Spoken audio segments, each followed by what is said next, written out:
여러분은 병원에만 가면 왜 기분이 안 좋은 걸까요? 대기 시간은 엄청 길고 진료 시간은 엄청 짧고 막상 궁금했던 건 질문도 못하고 의사나 간호사는 불친절하고 이유를 찾자면 끝도 없이 많을 것 같습니다. 그런데 만일 한국의 의료 시스템에서는 이러한 상황들이 필연적으로 나타날 수밖에 없는 상황이라면 어떨까요? 이 모든 문제들은 일단 병원이 돈을 어떻게 벌고 있는지 그 시스템을 아셔야만 이해하실 수 있어요.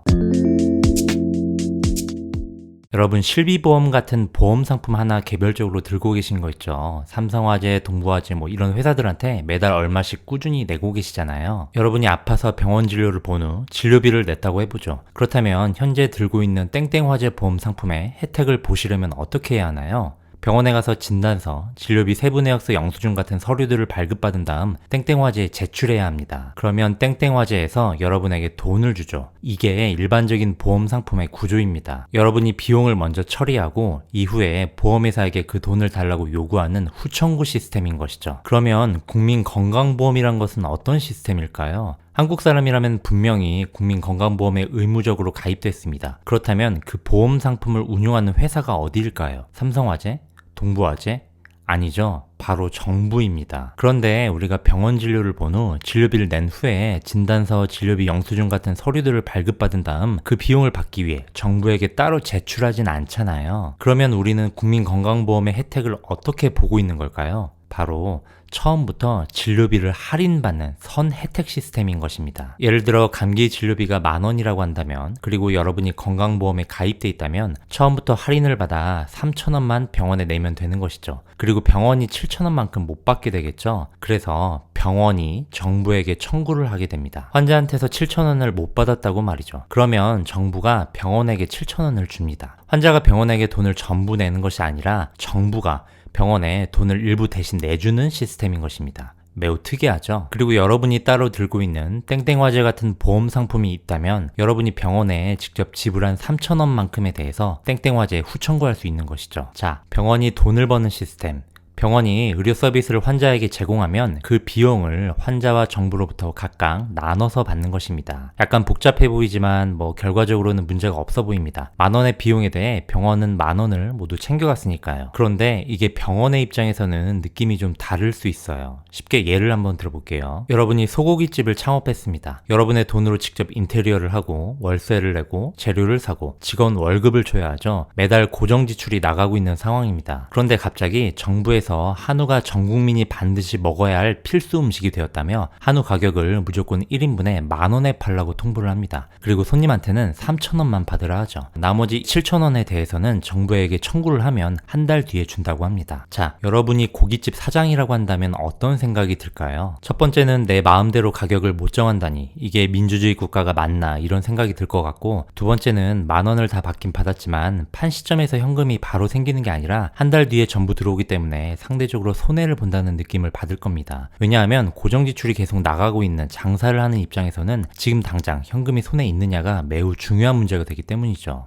그래도 매출만 잘 일어난다면야 이게 그닥 큰 문제가 되진 않을 겁니다. 그런데 만일 정부가 직접 소고기 가격을 통제하는 바람에 매출도 반으로 줄게 된 상태라면 어떨까요? 불과 한 달 전까지만 해도 여러분은 한우 1인분을 20,000원에 팔고 있었습니다. 그런데 어느 날 갑자기 정부로부터 1인분을 10,000원에 팔라는 통보를 받았다면 어떨까요? 여러 문제들이 생길 수 있겠죠. 첫 번째, 손님들이 엄청 몰리게 됩니다. 20,000원이었던 한우가 10,000원으로 내려갔으니 거기에 정부의 추가 정책으로 식당에는 3,000원만 내면 바로 먹을 수 있게 됐으니까요. 비싼 음식이라는 저항감이 사라졌기 때문에 한우라는 것이 생각만 하면 언제든 먹을 수 있는 음식이 됐기 때문이죠. 두 번째, 가게 입장에선 매출이 반으로 줄기 때문에 자칫 잘못하다간 정직하게 한우만 팔아도 적자가 되는 상황입니다. 그렇기 때문에 일단 테이블 회전율을 엄청나게 올려야 합니다. 바로 손님들한테 딱 10분만 먹고 식당에서 나가라고 해야 하는 상황인 것이죠. 세 번째, 원가를 줄이게 됩니다. 다시 말해 질이 낮은 도매 가격이 싼 소고기를 구해와야 합니다. 10,000원에 팔라고 정해놨기 때문에 매출이 줄어든 만큼 사장의 입장에선 더욱더 싼 소고기를 찾을 수밖에 없을 겁니다. 네 번째, 테이블 회전율을 올리고 원가가 싼 소고기를 구해와도 사장의 입장에선 매출이 줄어서 불안합니다. 그렇다면 당연히 이런 생각을 해볼 수 있겠죠. 정부가 가격을 통제하지 않는 돼지고기를 팔아볼까? 그래서 한우집에서 돼지고기를 팔기 시작합니다. 돼지고기는 사장 마음대로 가격을 정할 수 있고 할인을 안 해줘도 되고 결제 시점에서 바로 현금을 받을 수 있기 때문이죠. 이렇게 말씀드린 네 가지의 상황이 1977년 국민건강보험이 처음 시작된 이후 1990년대까지의 한국의 병원들의 실제 모습이었습니다. 그리고 이후의 상황은 더욱 복잡하게 흘러갑니다. 여러 가지 방법들을 고안해서 장사를 어느 정도 잘 운영해가고 있었는데 어느 날 갑자기 청천벽력 같은 소식이 들려옵니다. 앞으로 더 이상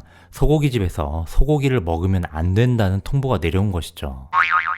그러면 소고기를 먹으려면 어떻게 해야 하느냐? 소고기집에 먼저 가서 소고기를 먹을 수 있는 처방전만 사게 됩니다. 그 소고기 처방전을 갖고 정육점으로 가서 처방전을 제출하고 돈을 내면 정육점에서 요리조리 음식을 만들어서 주게 되는 시스템이 된 것이죠. 자, 그러면 소고기집 사장에게는 어떤 일이 발생할까요? 2만 원에 팔던 한우를 만 원에 팔게 되면서 생긴 손실을 메꾸기 위해 테이블 회전율을 올리고 원가가 더 저렴한 소고기를 구입해서 수익을 남기고 정부가 가격을 통제 안 하는 돼지고기를 팔아왔는데 여기서 2번 수익이 사라지게 된 것이죠. 그렇다면 그 손실을 메꾸기 위해 1번과 3번의 행동을 더욱 강화시키게 되겠죠. 테이블 회전율을 더 올리기 위해 가게에서 10분 동안 먹던 손님을 5분간만 먹게 합니다. 돼지고기만으로는 안 된다는 파악이 들어서 이제 닭고기, 양고기도 팔기 시작합니다. 소고기집인데 말이죠. 이게 바로 2000년도 의약분업이 일어난 이후 병원의 상황입니다. 병원에서 약을 통해 얻던 수익, 고깃집에서 소고기를 통해 얻던 수익이 사라졌기 때문이죠. 뭐 그래도 나머지 이 두 가지 대안의 방법이 효과가 있어서 가게는 나름 굴러갔습니다. 그런데 또다시 청천벽력 같은 소식이 들려옵니다. 정부에서 이제 가게에서 파는 모든 고기들의 가격을 통제하겠다고 합니다. 돼지고기, 닭고기, 양고기 등 말이죠. 소고기집 주된 수익률이 이 두 가지였는데